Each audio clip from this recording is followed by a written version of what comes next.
take a walk with me, not like you used to do. Do something different and put yourself in other people's shoes. Open up your mind and open up your eyes and change your direction, change your perspective.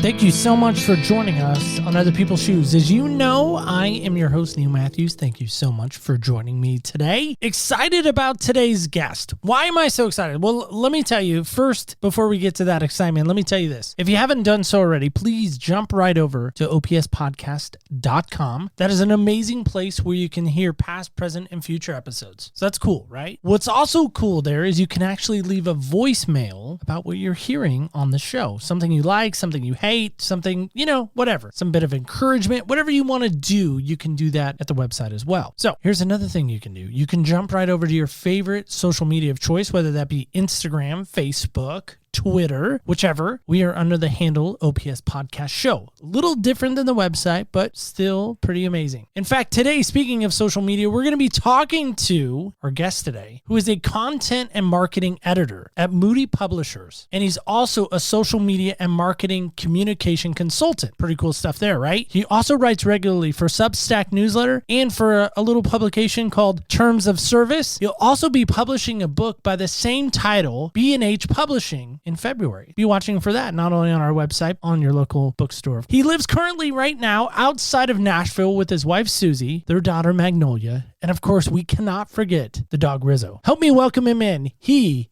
is Chris Martin. Chris, how are you today? I'm good, man. I'm good. But Chris, getting into you, I always like to lead off every show with this question, and this, Chris, what size shoes do you wear? 13 4E. I have a very wide foot. I think I can fit into a 12 and a half, but I have a very wide foot. So if I hope to keep shoes longer than like 6 months and not like rip through them, I need to be getting a wide shoe. So 13 wide E, is that right? Did I get that right? 4E. Oh, excuse me, 4E. Yeah. So you've got like D is like a standard width shoe. And then you have W, which is a wide. Then you have a 2E, and then there's a 4E. And then I think it probably even goes further than that, but I'm rocking. I'm like 6'4", built like an offensive lineman. Like, yeah, I'm rocking a wide shoe. That's so fun. And so maybe this is a really hard question for you, maybe the hardest you'll ever have to answer, but is there a style or brand that you like more than another? These days, yeah, my options are pretty limited. I'm a dad, so New Balance is my like go-to. They have really like they have nice wide shoes that are like great for, I'm not a shoe guy.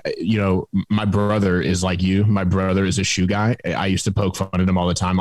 He's hitting the drops. Like he's probably got 100 pairs of shoes, collecting Jordans, that sneakerhead, a proper sneakerhead. I think the only pair of Jordans I ever had was a pair of Jordan 1s that were given to my parents when I was born in the hospital, like for babies. And I still have them, actually. We put them on my daughter when she was born a couple years ago. Yeah. So New Balance is usually what I'm rocking. Not the white dad ones, whatever that number is, not those you've seen on the internet. That's the typical brand I'm wearing. I will say I do have two pairs of shoes that are my favorite pairs of shoes I ever own, which you might appreciate this. One were the Ken Griffey Shocks. So look up and you'll like it. You'll like it because if you don't know this, there is a beautiful Carolina blue color of them, which I owned. So look up, like, if you're listening, Carolina blue Ken Griffey Shocks. They're amazing. I felt like the coolest kid in the world when I was in school. I was a big baseball fan, big Ken Griffey fan. So really cool pair of shoes. That's when Shocks were just coming into be popular. I was probably in late elementary or early middle school. Those are pretty sweet. And then also I did play basketball a bit as a kid. My other favorite pair of shoes I ever owned were the Allen Iverson zip up shoes. They're shoes that had laces like traditional basketball shoes. They're low rise though. They're not high particularly. They're kind of a mid rise, I guess. You would zip up the laces, like the laces sat under a zipper that you would zip up. And Allen Iverson, that was Allen Iverson's pair of shoes back when he was really big in, I guess, the early 2000s. So those are my two favorite pairs of shoes I ever owned back before I had to be getting them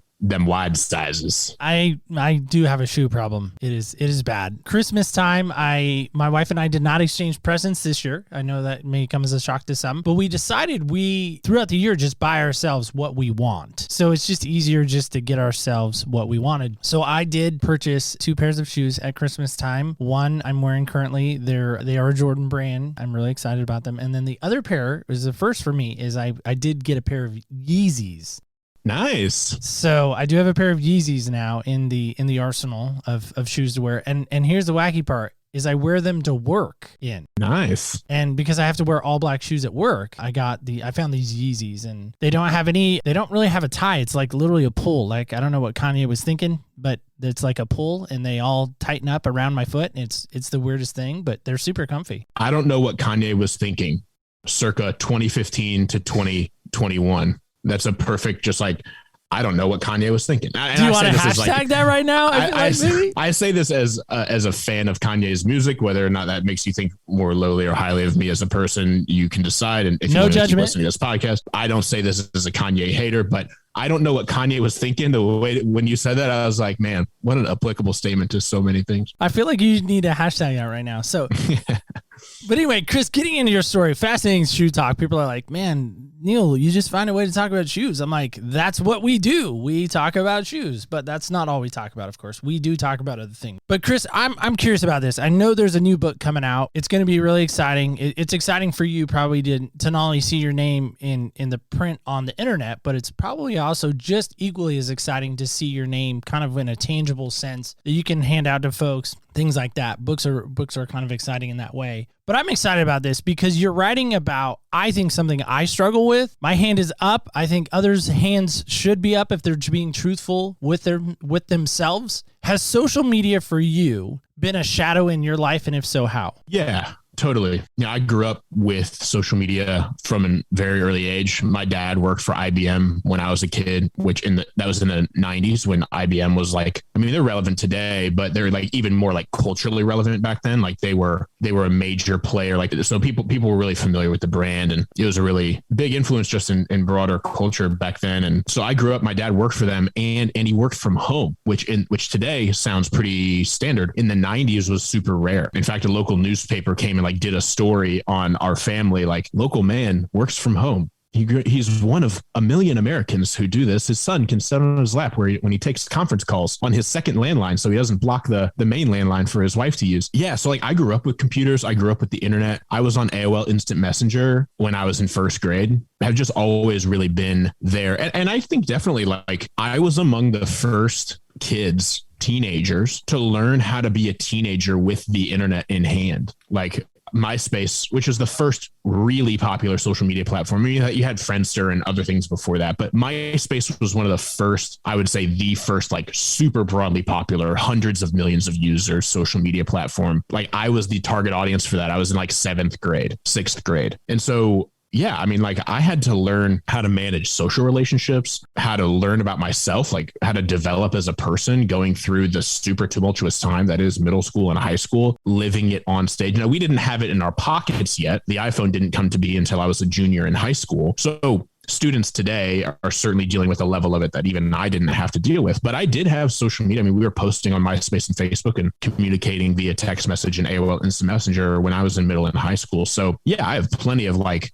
I did plenty of dumb stuff on the internet and on social media when I was a teenager. And it's not like I don't anymore either. Like having to grow up in that environment, definitely like learn some lessons the hard way, like learn things about myself. Today, I think I definitely, in part because of maturity, in part because of experience, in part because of God's work in my life, have a much better and healthier relationship with social media and the internet than I did when I was like 16. It's hard to just like put out of your mind. I'm sure everybody has this, like how dumb you were when you were a teenager, like the foolishness that you did when you were a teenager. And yeah, like social media and the internet was like a significant part of that because it was a social playground as much as going to a school basketball game or school dance was. It was a social playground in the same way. I think that's very fascinating to one, take that stroll down memory lane, because as you're naming things and talking about things, and that's why I love it when people bring up years, because for me, maybe others do the same. Maybe I'm just odd in this way. When you talk about a year, I try to put myself in that year. Like, where was I in 2003? Where was I in, such and such and such? Because I always try to put myself in that juxtaposition perhaps. But I'll tell you this, like, I didn't even know what Facebook was for like a really long time. I don't know if I was one of the late comers to Facebook. I know a lot of people had it. I never had a MySpace. I do remember, AOL getting the CDs in the mail and dropping them in the CD-ROM. Back in the day, people are like, what? CD-ROM? What are you talking about? I think most of my audience is pretty older, so most of them know. But I remember that. I remember email in high high school, like coming into fruition. I remember Windows 95 being like the hottest, coolest thing ever. And I was like, what is this like ski free game? This is fun, right? I remember things like that. I remember like, yeah, classic, of course. I need to find that, by the way. They need to make a Mac version of that because I'd play it all day long. But I say all that I would bet significant money there's like a browser version of that just for there's gotta be. Go ahead. Yeah, go ahead. There's gotta be. Yeah, okay. Because that was just with the Yeti. Okay, all right. But my whole thing is like social media for me is a love-hate relationship. And we were kind of talking about this in the green room a little bit. I feel like I have to post every day. I feel like as a content creator, as a podcast host, I have to post something every day. I got to comment on people's stuff. I got to follow certain people. I got to do all this. And for me, when I heard about your book from our good friend Amber Cullum, which she's fantastic. I know you're going to be sitting with her and just excited that she, kind of introduced us. When I saw your book come across my email, I was like, okay, there's so many questions that are coming to mind. Like, is social media a drug? Am I addicted to this drug? I don't want to be a drug user. I grew up in an era where we say no to drugs, where Nancy Reagan told us to say no to drugs, and we had DARE and all this stuff. Is social media in your mind becoming a drug? And has it been like a drug for you in some respects? Yeah, so I'm not a psychologist, and I should say that to start. I talk a little bit about like being addicted to social media in the book. I think there are like clinical definitions of addiction, and that's not what I mean. Though I do think that people become like clinically addicted. I'm just not the kind of person to like diagnose that, I guess you could say. Is social media a drug? For me, yeah, kind of. I think what I would say, it kind of is a drug dealer. That's how I've usually talked about it. It provides different kinds of drugs. If we see drugs as like feelings that we're given or feelings that are activated, I think social media deals different kinds of drugs depending on how we're feeling. Honestly, like, a lot of people talk about how social media makes people depressed or anxious, and that's all true. And finally, some good data is starting to be published about the relationship between social media use and degrading mental health. And that's just it's such a hard. First of all, those studies are so hard to do because so many you need long-term studies, which social media is ever changing, and it's hard to study it over a long period of time in regard to mental health. And people's mental health is affected by so many different things that creating a causative relationship between a single variable and someone's mental health is near impossible. I've learned as I've read people who try to do studies like this. But finally, there's some good work being done to show that there is a positive correlation between more social media use and worse mental health. However, I think a lot of people don't care that social media makes them feel bad, or they care, but they can't stop using it. What social media does for them is it makes them feel something. And that is, I think, one of the most alluring parts of social media is a lot of people would rather feel bad than not feel anything at all. Sometimes people interact with social media because it makes them feel good. And sometimes they interact with social media or their preferred platforms because it makes them feel bad. And it's not like they're trying to make themselves feel bad, but it's like it's a different kind of high or like thrill, I guess you could say, this like feeling. And then it's like there's like a recovery. Like, how can I recover my feeling here? How can I, if I'm going down into a valley, how can I shoot back up into a peak, mentally and mood wise? And so, yeah, I think social media could be called a drug. Some people have called it that. I think otherwise, another way of thinking of it is it's really a dispensary for different kinds of drugs, leads us down different paths of feeling, whether positive, negative, or somewhere in between. In your mind, has it ever been a drug for you? Yeah, definitely. Yeah, for sure. I think in different seasons of life, I think especially when I first kind of graduated college and was trying to find myself professionally, I was working for a really well-known Christian author and speaker, speaking nationally, and I was helping him write content for his blog and write articles for major news outlets and running his social media and editing a lot of what he was writing and just kind of being his right-hand man in a lot of his work that he was working on. And I felt the need to kind of try to develop my own voice in that way. And I felt this draw to try to become influential when I was 23, 24, really getting my feet as like a professional individual adult. I would just like wade into fights on Twitter about theology or the intersection of theology and culture, and try to like puff out my chest and like bang on it and say, here's the right way to think about this particular cultural thing. So for a long time, I would say 3 or 4 years, really, I would say from like 2013 to 2016, that period, I was really interested in. Twitter has always been my favorite social media platform, and therefore the one that I can go astray most easily on. And I would just try to like pick fights or troll people and try to try to start stuff to get attention. And finally around 2016, I was just like, no, this isn't really worth it. Like, and so like, I changed how I use social media in the last, especially Twitter, in the last 5 years, 6 years since then.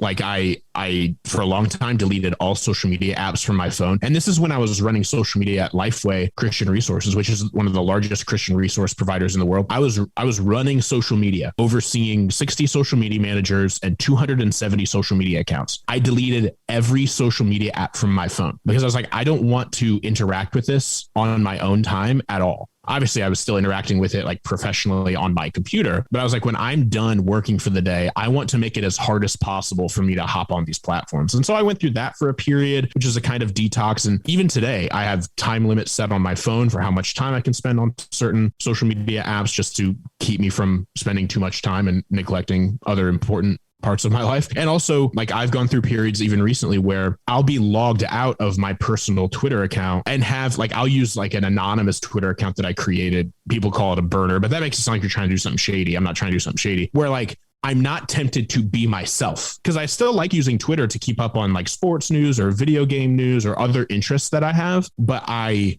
don't feel this temptation to like speak up and like get attention because nobody knows who that account is. It's just kind of more of a like reading account than a creating account. So I just try to put some safeguards in place, but it has definitely been, call it a drug, a stumbling block, a place where I can be tempted to become the hero of my own story. I love that, the hero of your own story, because so many times I think as a guy, I think that's our tendency as guys, is we want to be the hero. We've grown up around Luke Skywalker. To your point, we've grown up around the Spider-Mans, the Marvel universe. We want to be this superhero. We want to be Batman. I know he's not a superhero. I'm with you on that, by the way, as well. But we want to be, right? We want to be saving the damsel in distress. I mean, Super Mario Brothers, talking about video games. I mean, that taught me from a young age the princess needed to be saved. Never did that, by the way, so she's still at King Koopa's lair because I could never beat Mario Brothers, but that's another story. Sure.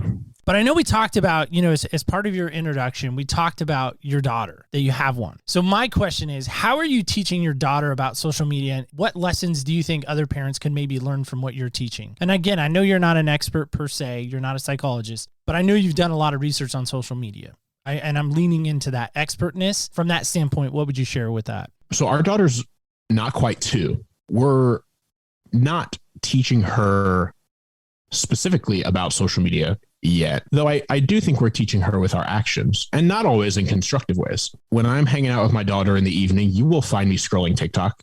You will. Like, it's and sometimes you'll find her watching TikToks with me. And she's found a couple favorite songs because of that. So yeah, but for us, like, here's a way that, regarding social media and our daughter, we decided before our daughter was born that we would not be posting any pictures of our daughter on the internet, which is kind of a controversial decision, and understandably so. But what we decided, well, I mean, there are a number of reasons, as you can imagine, being somebody who wrote a book on social media and the ways that it affects us in ways we don't realize. I have some pretty strong opinions about privacy, data privacy, things like that. There's an entire chapter on how we trade our privacy for free expression. Like, we're so interested in expressing ourselves that we'll just give away any and all information about ourselves without even thinking about it. And I think, like, the thing I thought of, and I think what kind of helped convince my wife to not be posting pictures of our daughter online, was I said, think about, like, you're a parent in 2003.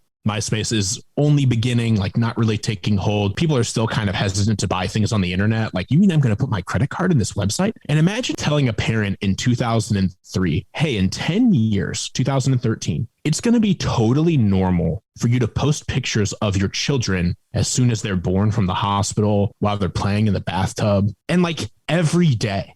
And people will think you're weird if you don't do that.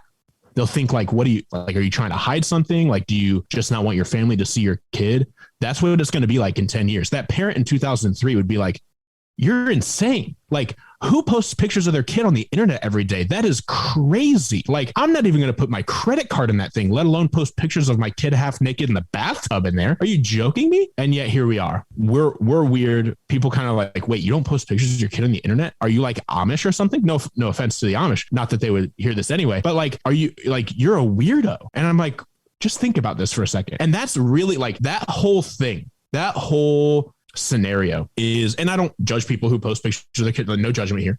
It's a personal decision. But I think the fact that we went from, wow, that would be crazy, to you're crazy for not doing it in like 10 years or less is a perfect example of how we have so uncritically embraced these platforms and have not asked any hard questions of any of these platforms at all. We just give them whatever they want. We give Instagram our locations so that we can put the temperature of the room we're in when we're posting an Instagram story. Why? Who cares? And do you realize what you're doing by giving that up? All I'm trying to say is, regardless of what decisions people make, those are all personal. I just want us to think, just like ask questions about, how are these platforms shaping me? What's the end goal? Like, what do I hope Instagram accomplishes for me? And so for our daughter, part of the reason is we like wanted to keep her privacy secure and as best as we can. I mean, surely, like, she's going to be in a wedding later this spring. A picture or two of her in the wedding is surely going to be put on the internet. That's like, there's only so much we can do. We are making concerted effort. And then also, like,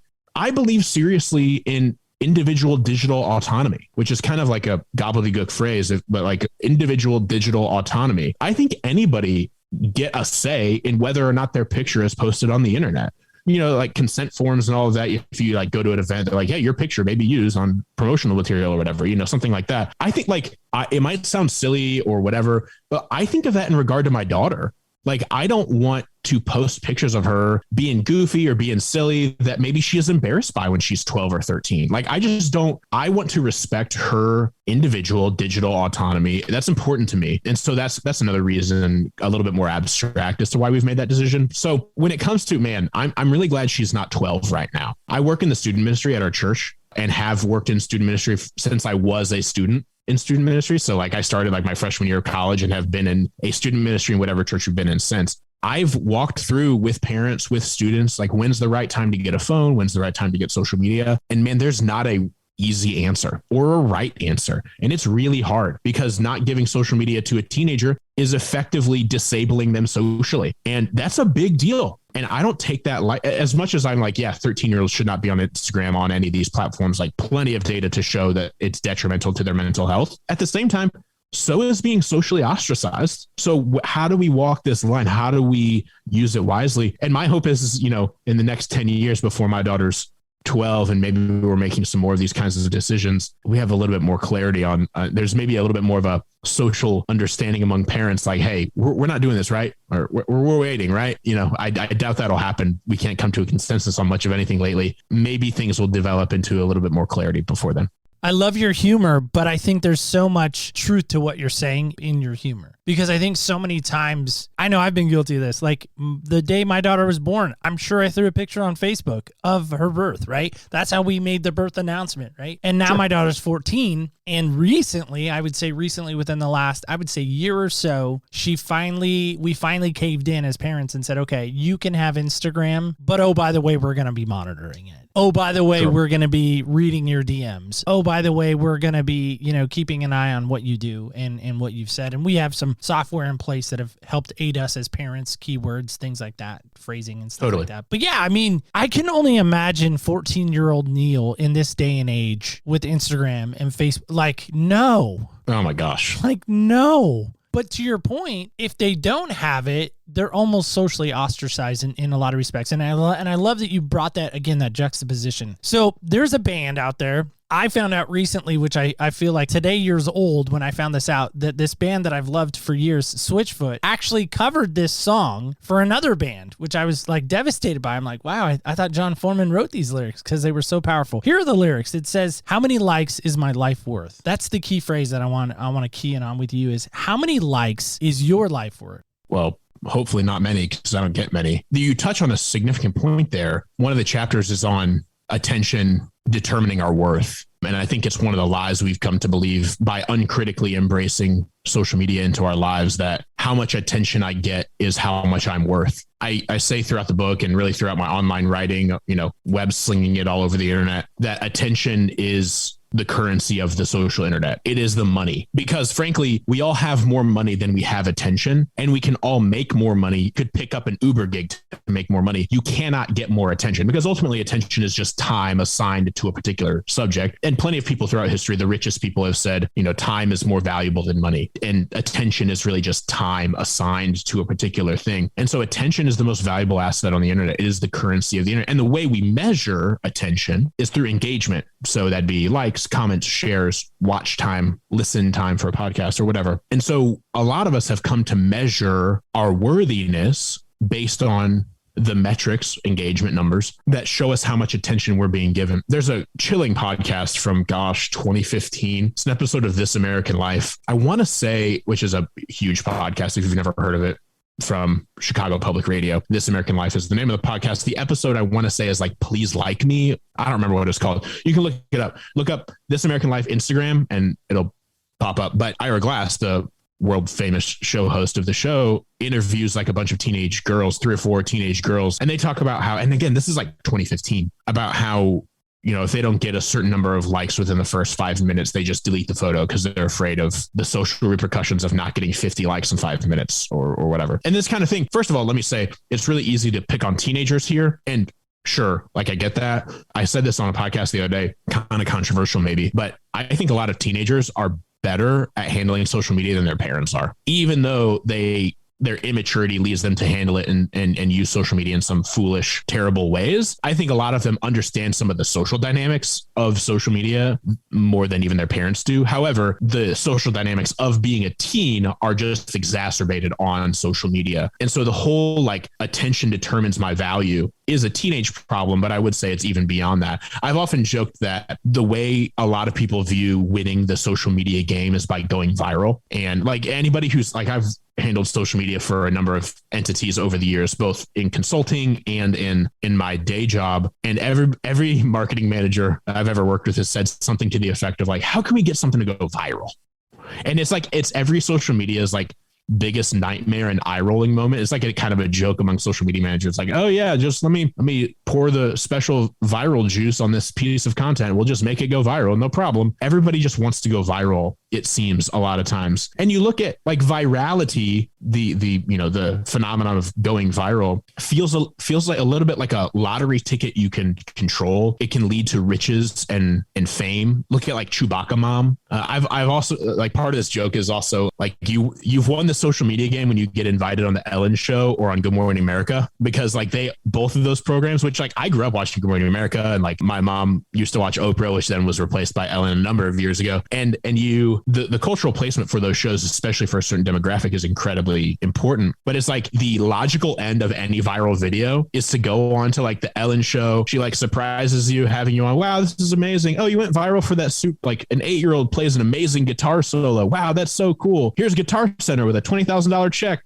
Go buy some new equipment. Isn't that amazing? Yay. And it's that. I actually wrote a post the other day in my newsletter. There's go to the Ellen Show's YouTube and just search viral in this YouTube search bar of her channel. And there's 100 videos. So it's a lot of people want that. It's that's the validation. It's my life is worth something because I became famous for this goofy video of my kids or my dog or whatever else. And I think we need to get past the idea virality and attention determines value and worth. And I think, unfortunately, that's the goal for a lot of folks. My hope is that we become disenchanted with that after a while. But my fear is that a lot of people will have to learn that the hard way rather than kind of coming to a point of wisdom before they learn it the hard way. I think this book is so relevant to so many people. I'm excited to get my hands on it as well. But for me, when I sit with authors, I'm always troubled and plagued with, because I know there's that midnight kind of typewriting session or that midnight brainstorming session as you're creating books, as you're creating content, because as a creator, I'm there too, not in the written form, but in the spoken form. But was there a really hard chapter for you to write? And if so, maybe talk about that. Why was it so hard to write? Sure. Great question. I have not been asked this question. I think some of the hardest chapters to write were some of the first. So in terms of service, the whole part one is actually ended up being one of my favorite parts. But I went around and around for a while debating whether or not to even do part one the way I ended up doing it, because I wasn't sure if anybody would like it. So part one of terms of service is called How We Got Here. And the 3 chapters are: how did the social internet evolve? How does the social internet work? And how does the social internet affect our lives? And like chapter 1 is how did the social internet evolve? That's kind of a history of social media, like a history of the internet from the 1980s, or really 60s and 70s to today. And like, how did we get from the internet is a digital communications platform for universities and government agencies to send information back and forth? How do we get from that to AOL was producing more CD-ROMs than anybody in the world, to MySpace peaking in like 2004 and almost buying Facebook for like $50 million, and Facebook saying no. And then Facebook overtaking MySpace like 6 months after that offer, then to where we are today. That chapter, How Did the Internet Evolve, chapter 1, was probably the hardest because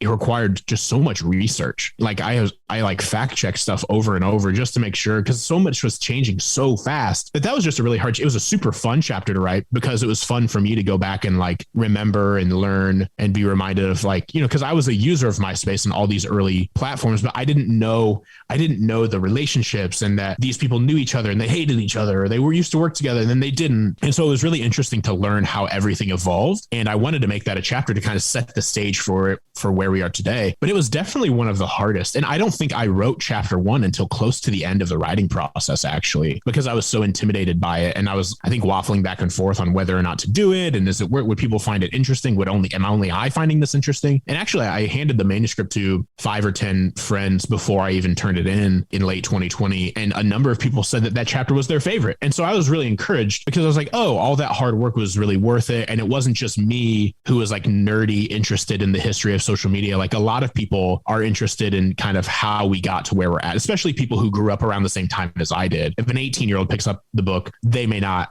First of all, I'd be honored. But secondly, they may not find it as interesting as maybe like you and I, who were among the development of so many of those platforms. So I think chapter 1 was probably the hardest. It was not the first that I wrote, but it was, I think I would say, the most work. I love that, because I think so many times as an author, right, you want to highlight the maybe prettier parts of a book or prettier parts of the story. I mean, we all love that feel-good underdog story. I mean, Kurt Warner's story comes to mind. The Hoosier stories come to mind. There's so many great underdog stories in sports that we can gravitate around. I mean, the 2017 North Carolina Tar Heels is another great redemption story. Am I homering right now? Maybe I am. I love the fact that you really kind of had to struggle through something, because to me, again, I think it just adds to the element of the story and element to the creative process. But I'm sure you know this, but maybe our listeners don't. If Facebook were a country, it would be which number in the world? Do you know this? Oh, man. I don't know off the top of my head. Do you know it? So I had to Google it. So if Google's right, this is as of 2016. So obviously a little back data on this, but they rank it as, if it were a country population-wise, it would be the number 1 country in the world, population-wise. Oh, yes. Yes. I was thinking GDP in worth. Oh, yeah. As far as economy goes? Oh, I didn't go there. I just went straight population. Yeah. Facebook is the largest population. I'm not surprised by that. And I probably would have guessed that if I was thinking population. In terms of worth, because this is what I just Googled, if Facebook were a country and it had a GDP, a gross domestic product, I think is the acronym. First of all, its nominal GDP, if it were a country, or its market cap, because it's a company, is $763.5 billion.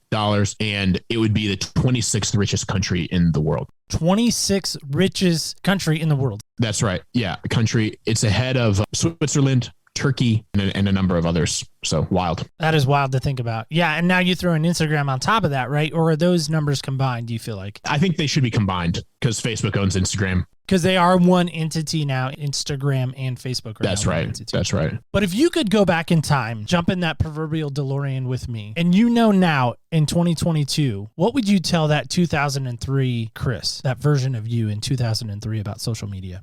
What would I tell 2003? Well, I would jokingly say invest in Facebook. I invest in a number of tech companies. I don't invest in Facebook on principle, but I would jokingly tell myself to invest in it. I would say to that kid, you can use it. Don't fall for its tricks. Like, don't understand that you're being used by it as much as you are using it. And I think that kind of goes with something that I'm passionate about today is, these social media platforms are given to us ostensibly as tools for us to use to improve our lives in one way or another. And I think we have come to be used by social media platforms as much as we use them ourselves. And I would say teenage Chris, high school Chris was definitely uncritically embraced all of the platforms that were coming about at that time, which were really just MySpace and Facebook. Instagram didn't come out till I was in college, and I was never super into Instagram. Twitter and Facebook and MySpace, I just use them without thinking. I use them without, I look back on the Facebook memories from time to time today of things I posted in 2007. And man, I just cringe. Like I look at Facebook messages because Facebook messages are still around from like when I was in high school. I just cringe. And it's like I almost want to like go back and apologize to some people who I was just like totally cringe to or like a jerk to when I was like 16 and 17 in Facebook messages or whatever. And it's just like who was I? It feels like, I mean, and truthfully, like I grew up in the church, but I really don't think I took faith seriously or really was probably saved till my senior year of high school. So a lot of that stuff, it's like, yeah, I am kind of a totally different person, not only because I matured, but really I would say that I met Christ. I would say I knew Christ, but I was not following Christ until late in high school. So I look back at that stuff and I'm like, man, that's not the same person. And so yeah, I would say, don't get played by these platforms and keep them at an arm's length, I guess is the best advice I would give myself. I don't think 13-year-old self would care to listen to current self unless like I was a known time traveler, in which case like probably I would. But I do think that's probably what I would say. Yeah. It's interesting that you use the word follower of Christ after we're talking about social media. I'm trying to be funny right. Yeah. In my own little ways, but I get what you're saying there. So Chris, how can people get a hold of this amazing book that you've created? Let's tell them how they can do that.